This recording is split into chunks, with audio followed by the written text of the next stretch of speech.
L'Iran a confirmé que quand les États-Unis ont envoyé leurs troupes pour envahir l'Iran, parce que les États-Unis, je suppose, prévoient d'envoyer peut-être environ 15 000, disons qu'ils envoient 20 000 soldats correctement, l'Iran a clairement confirmé qu'il rencontrerait bien 1 million d'hommes. C'est ainsi que les gens trouvent des ennuis pour eux-mêmes. Vous quittez votre pays loin de là où vous êtes pour venir attaquer l'Iran parce que vous pensez être le dieu du monde. Vous devez comprendre une chose sur ces deux pays. L'Iran n'a jamais perdu une bataille. Toute personne dans l'histoire qui a essayé de conquérir la Perse, où l'Iran a toujours perdu, et les États-Unis n'ont jamais gagné une guerre, jamais. Donc si ce que l'Iran a fait jusqu'à présent n'est pas suffisant pour prouver que les États-Unis ne vont rien gagner ici, en fait ils ont déjà perdu, qu'ils envoient leurs petites troupes, qu'ils doivent combattre 1 million d'hommes en Iran, mais ce sont les États-Unis. Les commandos des dieux du monde ont raison, vous savez qu'ils peuvent être 20 000 et battre une armée de 20 millions. C'est le pays le plus puissant du monde. Nous ne devrions donc nous attendre à rien de moins qu'une perte rapide et dévastatrice pour la droite iranienne quand il s'agit de la grande droite des États-Unis. Maintenant, parlons du résultat que l'Iran doit avoir pour qu'il change enfin le monde et y trouve la paix.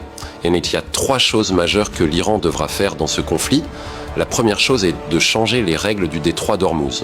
Depuis de nombreuses années, l'Iran regardait les navires monter et descendre dans le détroit sans rien dire.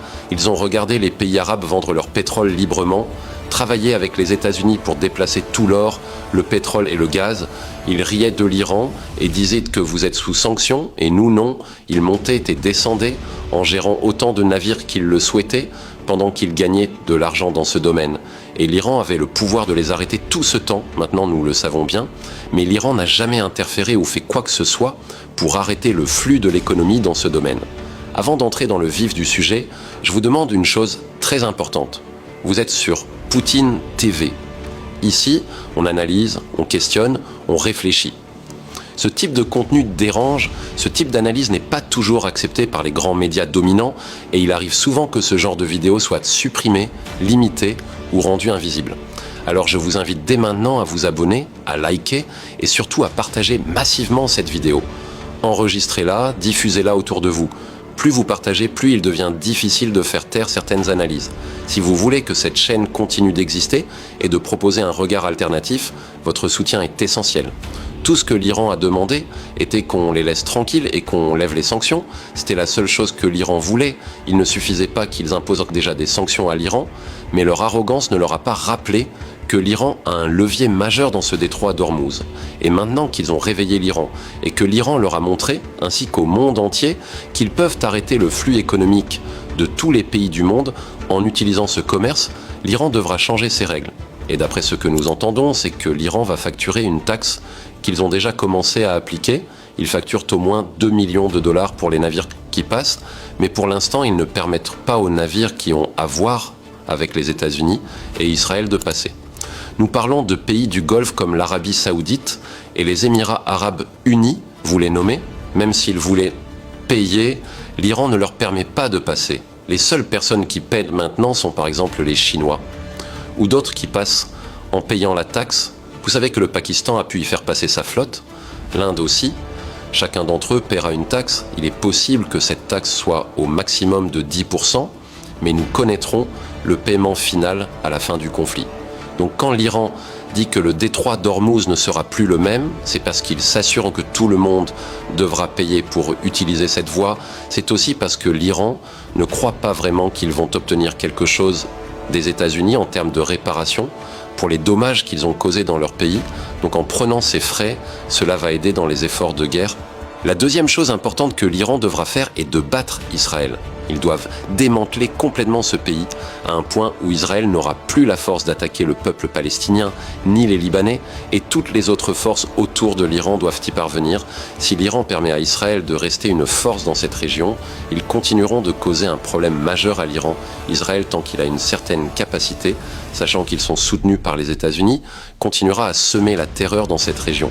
Si l'Iran est capable de battre complètement Israël avec une défaite dévastatrice, ils signeront un accord où Israël reconnaîtra la victoire de l'Iran. Il est très important que dans cet accord, à la fin de tout ce conflit, quand ils auront complètement démantelé Israël, ils ne pourront même plus attaquer Gaza ou le Liban. Dans cet accord, ils devront retirer complètement leurs troupes de Gaza, complètement du Liban, et accepter une solution à 2 États avec la Palestine, si l'Iran ne bat pas Israël au point où Israël est capable d'admettre cela, cela continuera d'être une menace pour l'Iran lui-même. La troisième et majeure chose que l'Iran doit faire est de retirer complètement les États-Unis de cette région. L'Iran l'a déjà très bien fait en détruisant la plupart des bases militaires américaines. À partir de maintenant, il est signalé que 13 de ces bases militaires dans les pays du Golfe sont inhabitables et complètement détruites. En fait, l'Iran est au point où ils poursuivent les militaires dans leurs cachettes. Certains d'entre eux se trouvent dans des hôtels ou des logements. Ils se cachent partout dans les pays du Golfe jusqu'à ce qu'ils viennent et les éliminent. Ils ont même complètement abandonné les uniformes militaires américains. Ils agissent comme s'ils étaient des civils. Mais les renseignements sont aussi sortis aujourd'hui pour dire que l'Iran a effectivement frappé une cachette d'environ 500 soldats américains. Maintenant, les États-Unis disent que ce n'est pas vrai, même si c'était vrai. Pensez-vous que les États-Unis viendraient dire oui? C'est vrai que l'Iran a frappé. Aucun homme ne ferait ça, c'est humiliant, c'est embarrassant. Vous ne voulez pas faire ça. Il y a de fortes chances que l'Iran ait réellement frappé quelque chose et qu'il y ait des pertes importantes du côté des États-Unis. Mais nous verrons avec le temps. Ces 3 choses sont très importantes si l'Iran veut gagner ce conflit. Maintenant, ce qui est dévastateur, c'est que si les États-Unis quittent le Moyen-Orient, cela fera s'effondrer complètement le dollar américain. Parce que le siège du pétrodollar se trouve dans les pays du Golfe. Ce sont eux qui ont un accord majeur avec les États-Unis pour vendre leur pétrole en dollars.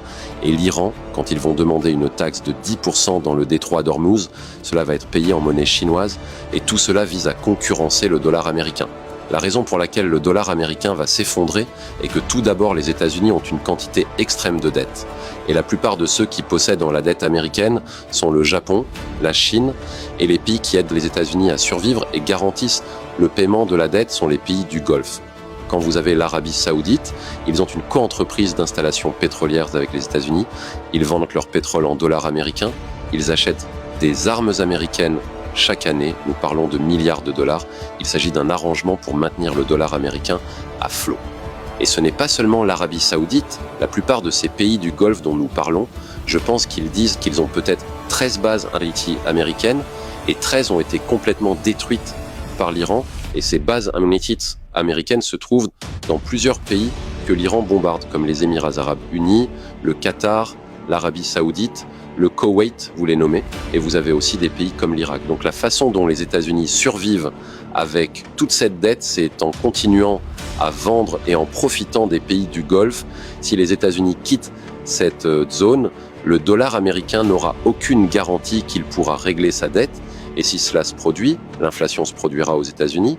Et si l'inflation se produit, la plupart des Américains vivant de chèque de paie en chèque de paie ne pourront plus manger, ne pourront plus payer leur loyer, ils n'auront plus rien. La plupart des gens n'ont pas d'économie. Donc si l'inflation arrive parce que le dollar américain est dévalué ou en concurrence avec la monnaie chinoise, cela pourrait entraîner une guerre civile aux États-Unis. Et cette guerre civile peut entraîner une division complète des États-Unis. Donc les choses là sont désastreuses pour les États-Unis. Ce geste d'attaquer l'Iran est un geste suicidaire qui met enfin fin à l'empire des États-Unis. Et comme je te l'ai dit, Donald Trump est cet homme qui provoque ce changement. Il est le karma des États-Unis. Tout ce qu'il fait maintenant est ce que les États-Unis ont fait dans le passé. L'invasion, l'intimidation d'autres nations, la sous-estimation des autres, le fait de maltraiter ses propres partenaires. Avant, les États-Unis faisaient cela en silence. Donald Trump le fait publiquement, sans avoir peur de rien. Et cela vient vous montrer le vrai visage des États-Unis si les États-Unis ne veulent pas respecter le droit international, respecter les autres pays, commercer avec d'autres pays d'égal à égal et veulent traiter tout le monde comme un esclave et intimider ceux qui contestent leur autorité. Alors cet empire doit prendre fin. Le monde ne peut pas soutenir un empire arrogant. Si vous êtes arrivé jusqu'ici, cela signifie que vous cherchez à comprendre au-delà des titres et des déclarations officielles. Vous êtes sur Poutine TV, un espace d'analyse où l'on examine les stratégies, les contradictions et les enjeux profonds. Encore une fois, abonnez-vous, likez cette vidéo, partagez-la massivement, sauvegardez-la. Ce type de contenu peut disparaître rapidement parce qu'il ne correspond pas toujours à la narration dominante. Plus vous interagissez, plus l'algorithme aura du mal à l'ignorer. Restez vigilant, restez analytique et surtout ne vous arrêtez jamais à la première version d'un événement. La réflexion critique est votre meilleure arme.